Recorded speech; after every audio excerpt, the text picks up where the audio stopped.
we were doing this thing which says don't be conscious of what your left hand is doing.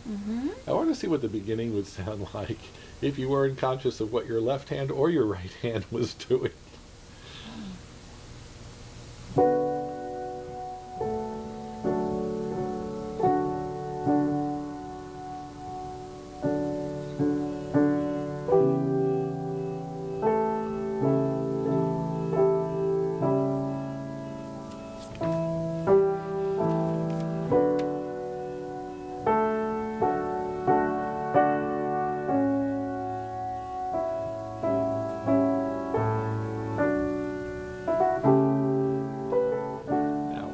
Tweak, which is that was fine, better in many ways.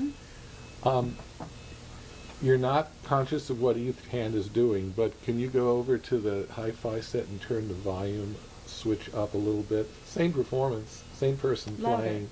Yeah, just a little bit louder. Okay. But still not aware consciously what you're doing with your hands.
The 16th notes happen.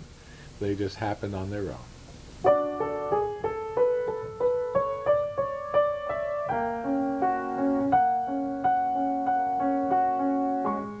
Just forget the left hand is even playing.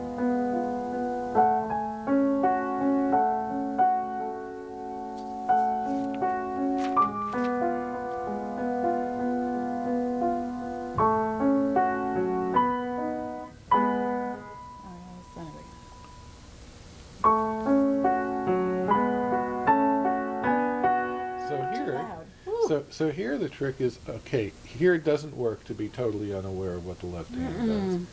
So what is the least amount of awareness that you could add to the left hand to take care of those notes? Not the most, not a lot, but what's the least amount of awareness that you can add into your left hand at that point to make sure that the notes are coming out okay?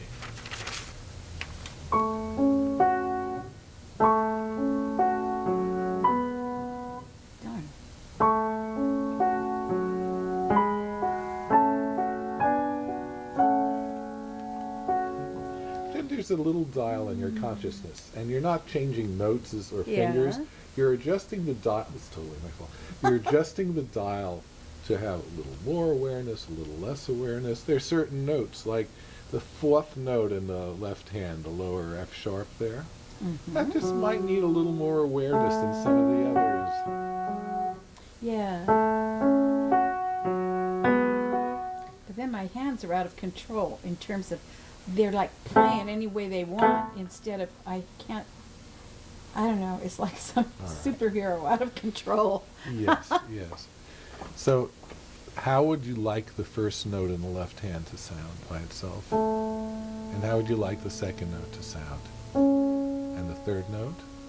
And the fourth? And the next one? That seemed louder than the others. It is. Let's bring the others up a little louder, yeah. Don't connect the notes, just play each one the way you want it to be connected. And that's good. Right. So It's pretty. yeah, it's the problem lies in a combination of the hand still still being poised to play the previous note, Mhm. or Oh, anticipating yeah, where yeah. the next note is. But if you let the hand just deal with each one in turn, Yes. total amnesia between notes, Hmm. and also an inability to think of the future. All that you know is your hand is in a certain Oh place. my, scary. Okay. Okay, so I can tell that your left hand is trying to set up to play the first three notes. Okay. Set up for the first note, and now set up for the second note, and now set up for the third note, now set up for the next note. See, as long as you can maintain that independence in the hand will just subconsciously or unconsciously flow from one position to the next. Okay, you didn't let the second note really form itself in your hand.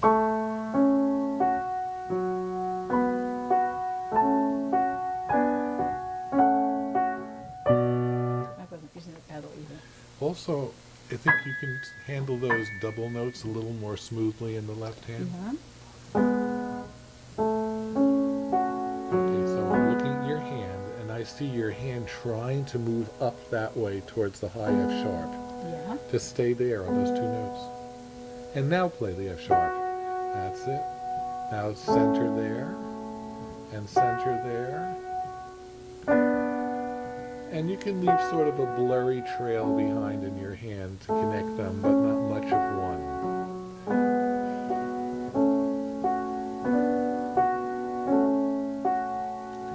Play the F sharp for me, the high F sharp with, yeah, that's fine. Now look where your hand is. All the way up here. That's where you're comfortable playing with. So that's where you should try to be when you play that note.